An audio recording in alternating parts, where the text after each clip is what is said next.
Defense Forces, the Minister for Labor and Social Protection, the Secretary General Kotu Mzee Francis Atwoli, the Executive Director of our employers, all protocols observed.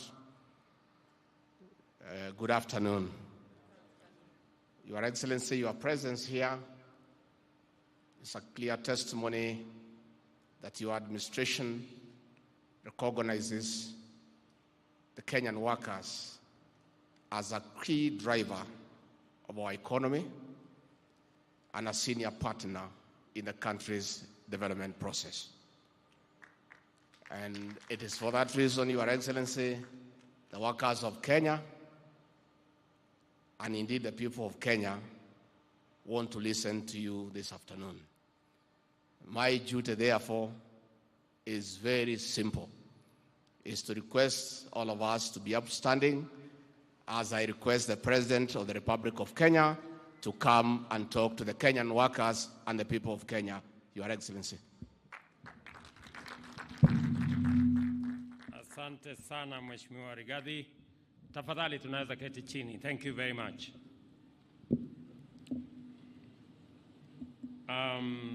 Mheshimiwa Rigathi Gachagua, Naibu wa Rais wa Jamhuri ya Kenya, Waziri Bore, Waziri wa mambo ya wafanyikazi, Kiongozi wa wafanyikazi Secretary General Francis Atwoli, wafanyikazi wote wa taifa letu la Kenya pamoja na trade unions zote, hamjambo. I am profoundly honored to join you and all other Kenyans in commemorating the 59th International Labour Day, a moment to celebrate and acknowledge the dedicated contribution of Kenyan workers to our nation's economic growth, including our nation's independence. This is also a time to reflect with gratitude on the role of Kenya's labor movement in laying the foundation of our nation's freedom and also prosperity. It is clear, therefore, that Labor Day is more than a celebration. Today, we also honor the labor movement's historical campaign for fair wages and decent working conditions, which continues to inform our commitment to improving the welfare of every Kenyan worker. We embrace the theme that you have laid out, Kenyan workers standing for advanced information technology training to drive our digital economy, which is not only aligned with, but also underscores the government's significant strides in digitizing our economy and integrating digital technology across various sectors and in the entirety of our economy. While Kenya is globally recognized for its advancement in digital readiness and inclusivity, there is still much to be done to achieve job creation and increase in productivity. I listened to our sister Jacqueline, and she emphasized on the issue of productivity, and we are all aligned that that should be the facing forward of our job market. Through strategic investments, we have built robust digital infrastructure, established incubation hubs, and launched initiatives like the TVET Jitume program to boost youth digital skills. As I speak to you, Kenya Power,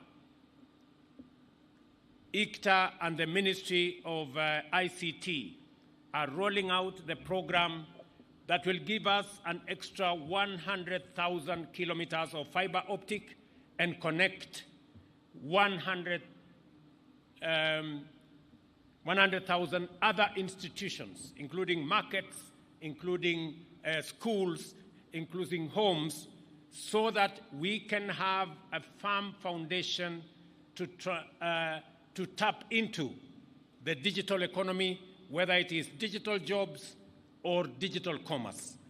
Likewise, the Ajira digital program aims to empower over 1 million young people with digital job opportunities, showcasing our commitment to revolutionize the economy through our digital economy. Despite progress, workers still face precarious conditions. We are dedicated to updating labor. We are dedicated to updating labor laws to protect workers in today's evolving market. We are also committed to relevant government and private sector entities to expedite policy development and legal frameworks for this dynamic sector, ensuring full protection of workers' rights.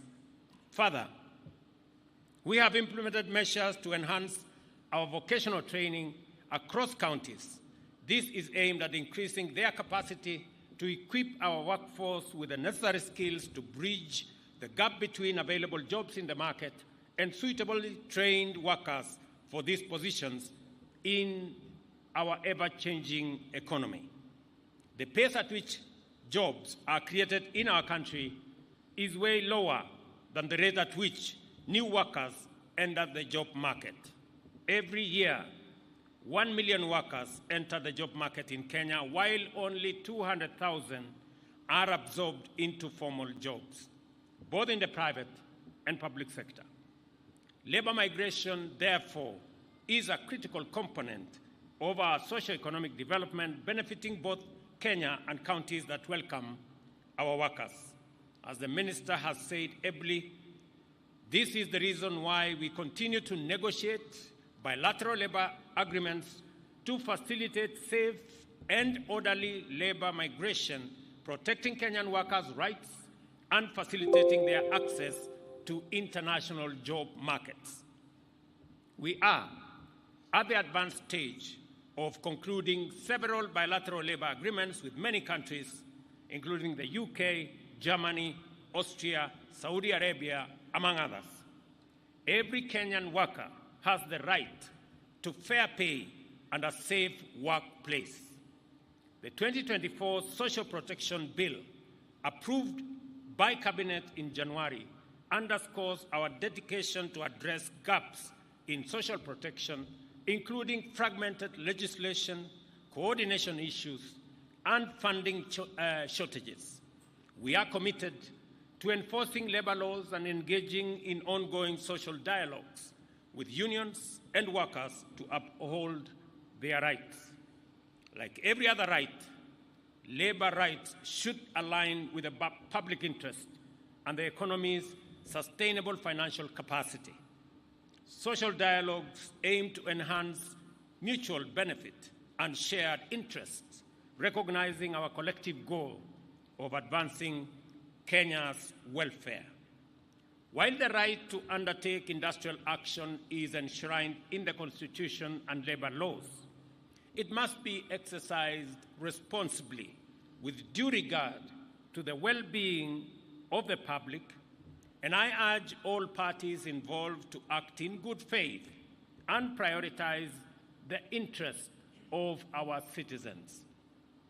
Respect for court orders is paramount, and adherence to the legal processes is essential in resolving disputes effectively.